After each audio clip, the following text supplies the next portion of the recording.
24 ঘন্টার ব্যবধানে Lionel Messi এবং ক্রিস্টিয়ানো রোনালদো যদি তাদের ক্যারিয়ারের শেষ বিশ্বকাপ ম্যাচটা খেলে ফেলেন, ভক্ত হিসেবে আপনার কি মন ভাঙবে?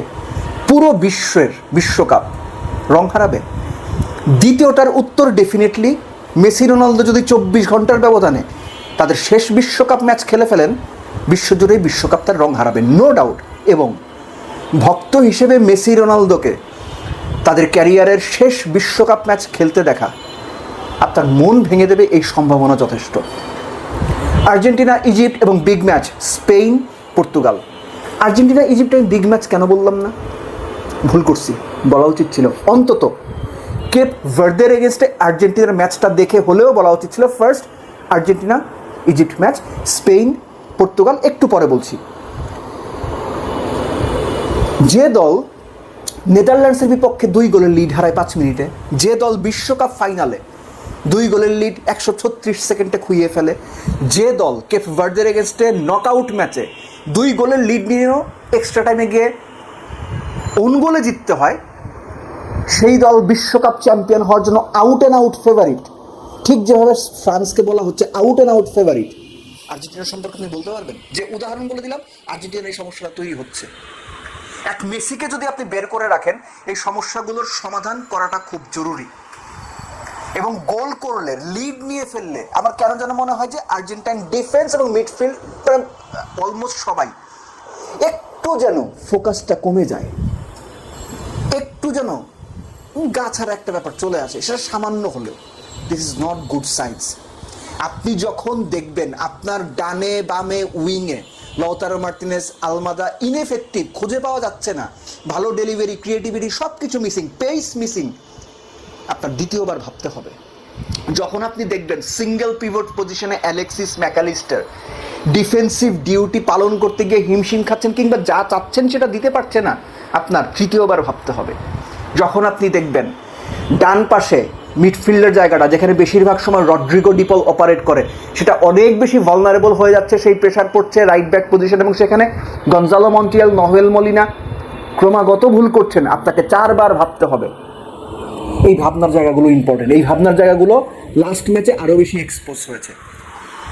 আর্জেন্টিনার যে রিসোর্স আছে, সেই রিসোর্স স্কালোনি তার বিভিন্ন রকম কৌশল দিয়ে প্রতিপক্ষকে বিভিন্ন সময় চমকে দিয়েছেন। সেই চমকে দেওয়ার ধারা অব্যাহত তিনি রাখবেন সেটা বিশ্বাস করি, কিন্তু যে জায়গাগুলো আপনি বললাম, আপনি যদি ম্যাচগুলো দেখে থাকেন অস্বীকার করতে পারবেন না। সময় এসেছে একটু বোধ হয় বেঞ্চের যারা শক্তিশালী পারফর্মার আছেন তাদেরকে সুযোগ দেওয়ার, ট্রানজিশনটা কুইক হতে হবে, ওপরে পেস থাকতে হবে। এই যে মেসি সবকিছু বদলে দিচ্ছে, মেসি গোল করছে, সেখানে লাউতারো মার্টিনেজ একদম স্ট্যাচু, কিংবা আলমাদা স্ট্যাচু হয়ে যাচ্ছেন, সেখানে লো সেলসোকে খেলালে কি হবে, ব্রাঙ্কোকে খেলালে কি হবে, সেখানে নিকোপাসকে নামাইলে কি হবে, আমি জাস্ট হাইপোথেটিক্যালি বলতেছি, কিংবা মাঝখানে এনার্জেটিক সিমিওনের খেলাইলে কি হবে। এইটাই সময় নকআউটের জায়গাটা ভাই খুব আনফরগিভিং, নির্মম। একটা ভুল, একটা স্লিপ, বুয়েনোস আইরেসের ফ্লাইট ধরা লাগবে, কোনো রকম এদিক ওদিক নাই। সো আর্জেন্টিনার লাস্ট ম্যাচটার পারফরমেন্সও যদি শুধুমাত্র আমরা বিবেচনায় নেই, আপনি কোনোভাবেই স্বস্তি পাবেন না। এই কারণেই বলছি ইজিপ্ট ম্যাচটাও বড় ম্যাচ, এটা আমার বলা উচিত ছিল, 100% বলা উচিত ছিল। এক লিওনেল মেসি, আমি আবারও বিশ্বাস করি আর্জেন্টিনা শুধুমাত্র লিওনেল মেসি কেন্দ্রিক ফুটবলটা খেলছে না, তারা তাদের রিসোর্স ইউজ করে সর্বোচ্চ চেষ্টা করছে যে প্লেয়ার যে পজিশনে খেলছে তার বেস্ট আউটপুটটা বের করা, কিন্তু তারা কি সেটা পারছে না। সো এই না পারাটা বদলানোর জন্য কৌশলগত জায়গাতেও বেশ কিছু পরিবর্তন জরুরি, এবং পুরো খেলাটার মধ্যে, আর্জেন্টিনার খেলার মধ্যে ওই এনার্জি, ওই স্পিড বা ওই পেস নিয়ে আসাটা জরুরি। এবং সেগুলো লো সেলসো, নিকোপাস, জিওভানি সিমিওনি এদেরকে না আনলে না আমার মনে হয় হবে না। আমি এই ফুটবল বিশেষজ্ঞ না, আমি সাধারণত দর্শক হিসেবে আর্জেন্টিনার সবগুলো ম্যাচ আমি দেখেছি, স্পেনের ম্যাচ দেখেছি, ব্রাজিলের ম্যাচ দেখেছি, মোটামুটি ফ্রান্সের বড় দল যেগুলো সবার ম্যাচই আমি সবগুলো ম্যাচে কম বেশি দেখেছি। সো ওখান থেকে আমি বললাম এই বদলগুলো না করলে ইজিপ্টের এগেনস্টে ধুকতে হইতে পারে। মেসি টানা 5 ম্যাচ এক বিশ্বকাপে গোল করার রেকর্ডের হাতছানি, অলরেডি 8 ম্যাচ টানা গোল করে রেকর্ড করে ফেলেছেন, এগুলো আছে। সব ম্যাচ, সব দিন, সব সিচুয়েশনে মেসি আপনাকে গোল করে বাঁচিয়ে দেবে। আপনার 2 ডিফেন্ডারের গোল লাগবে ম্যাচ জেতার জন্য আফ্রিকার একটা টিমের এগেনস্টে। এইটা ভালো সাইন না, আউট অ্যান্ড আউট ফেভারিটের সাইন না। আর বিশ্বকাপে কোনো দল টানা 3 আফ্রিকান অপোনেন্টকে হারাইতে পারে নাই। আর্জেন্টিনা 2টা হারাই ফেলছে, Algeria, Cape Verde. So Egypt, সালার ইজিপ্টকে আপনার বড় প্রতিপক্ষ মনে করা জরুরি। স্পেন এবং পর্তুগাল বিশ্বকাপে যে কয়টা ম্যাচ সত্যিকার অর্থে রিয়েল বিগ ম্যাচ ট্যাগ পাওয়া, এই ম্যাচটা তার মধ্যে অন্যতম। 2018-তে আমরা দেখেছি কি দুর্দান্ত ম্যাচ হয়েছে, রোনালদোর হ্যাটট্রিক, এবং রোনালদো হচ্ছে স্পেনের বিপক্ষে 4 গোল করা দ্বিতীয় স্ট্রাইকার। একটা ব্যাপার মনে করিয়ে দেওয়া জরুরি যে স্পেনের এই বিশ্বকাপে এখনো পর্যন্ত একমাত্র দল যারা কোনো গোল কনসিড করেনি। সিরিয়াস নাম্বার এটা, সিরিয়াস নোট এটা। এবং প্রতি ম্যাচে তাদের এক্সপেক্টেড গোল 1.8, মানে অলমোস্ট 2-এর কাছাকাছি।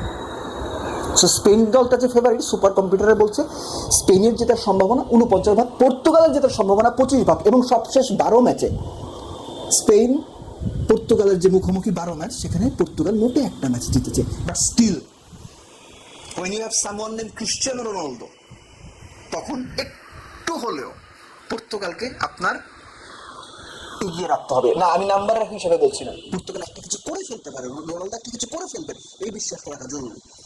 স্পেন যেভাবে খেলেছে, পর্তুগাল যেভাবে খেলেছে, লাস্ট ম্যাচটাও তো আমরা যদি দেখি নকআউটের ফার্স্ট ফেজ 32-তে অস্ট্রিয়াকে আউটপ্লেড করে দিয়েছে স্পেন, 5টা পর্যন্ত পায়নি।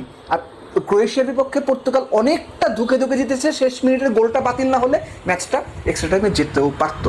পর্তুগালের ঘাটতি রয়েছে, অনেক জায়গায় ঘাটতি রয়েছে। যে মানের মিডফিল্ড, পর্তুগালের যে বেঞ্চ, এই বিশ্বকাপে ফ্রান্সের পর স্পেনের পর সবচেয়ে শক্তিশালী বেঞ্চ যদি আপনি হিসাব করেন সেটা পর্তুগালের বেঞ্চ। কিন্তু রবার্তো মার্টিনেস বেলজিয়ামের গোল্ডেন জেনারেশনটা নিয়েও যেমন কিছু করতে পারেননি, পর্তুগালের এই দুর্দান্ত টিমটা নিয়েও সেই ভদ্রলোক কেন যেন কিছু করতে পারছেন না। এনিওয়েজ, স্পেন পর্তুগাল মনে রাখার মতো একটা ম্যাচ হবে, সেটা আমরা দেখতে চাই।